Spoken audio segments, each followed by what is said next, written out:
India സഖ്യത്തിന് ബി.ജെ.പിക്കെതിരെ ആദ്യ തോൽവി സംഭവിച്ചിരിക്കുന്നു. ഇതോടെ ഇന്ത്യ സഖ്യത്തിന്റെ കാര്യത്തിൽ ഏറെക്കുറെ തീരുമാനമായി. ചണ്ഡീഗഡ് മേയർ തെരഞ്ഞെടുപ്പിൽ ബി.ജെ.പിയോടാണ് ഇന്ത്യ സഖ്യം അപ്രതീക്ഷിത തോൽവിക്ക് വഴങ്ങിയത്. ഇതോടെ ബി.ജെ.പിയുടെ മനോജ് സോൻകർ മേയറായി തെരഞ്ഞെടുക്കപ്പെട്ടു.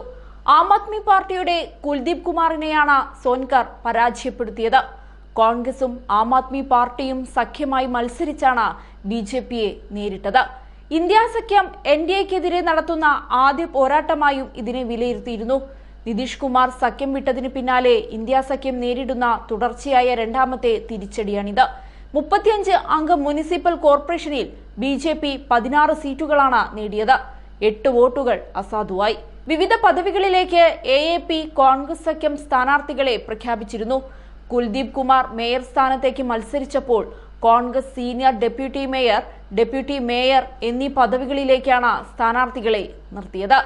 സീനിയർ ഡെപ്യൂട്ടി മേയർ സ്ഥാനാർത്ഥിയായി ബി.ജെ.പിയിൽ നിന്ന് കുൽജിത് സന്ധു ആണ് മത്സരിച്ചത്.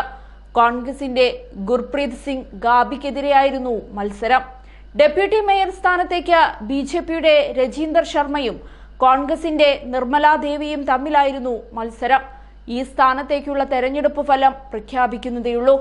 അതേസമയം കോൺഗ്രസും എ.പിയും കൈകോർത്ത് ബി.ജെ.പിയെ നേരിടുന്നതുകൊണ്ട് ദേശീയ തലത്തിൽ തന്നെ വളരെ ശ്രദ്ധയോടെ വീക്ഷിച്ചിരുന്ന തെരഞ്ഞെടുപ്പായിരുന്നു ചണ്ഡീഗഡിലെ മേയർ തെരഞ്ഞെടുപ്പ്. കഴിഞ്ഞ 8 വർഷമായി ബി.ജെ.പിയാണ് മേയർ സ്ഥാനത്തുണ്ടായിരുന്നത്. 14 കൗൺസിലർമാരാണ് നിലവിലെ മുനിസിപ്പൽ കോർപ്പറേഷനിൽ ബി.ജെ.പിക്കുള്ളത്. സീക്രട്ട് ബാലറ്റിലൂടെയായിരുന്നു മേയർ തെരഞ്ഞെടുപ്പ് നടന്നത്. മേയർ സ്ഥാനം പട്ടികജാതി വിഭാഗത്തിനായി സംവരണം ചെയ്യപ്പെട്ടതാണ്. അതേസമയം സോൻകറിന് 16 വോട്ട് കിട്ടിയപ്പോൾ കുൽദീപ് കുമാറിന് 12 വോട്ടുകൾ മാത്രമാണ് ലഭിച്ചത്. 8 വോട്ടുകൾ അസാധുവായതിൽ എ.പി കോൺഗ്രസ് കൗൺസിലർമാർ കനത്ത പ്രതിഷേധത്തിലാണ്.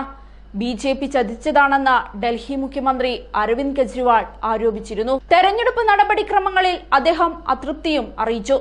ഒരു മേയർ തെരഞ്ഞെടുപ്പിൽ ഇത്രയും തരം താഴ്ന്നുവെങ്കിൽ പൊതു തെരഞ്ഞെടുപ്പിൽ ഏതറ്റം വരെയും ബി.ജെ.പി പോകുമെന്ന് കെജ്രിവാൾ തുറന്നടിച്ചിരുന്നു.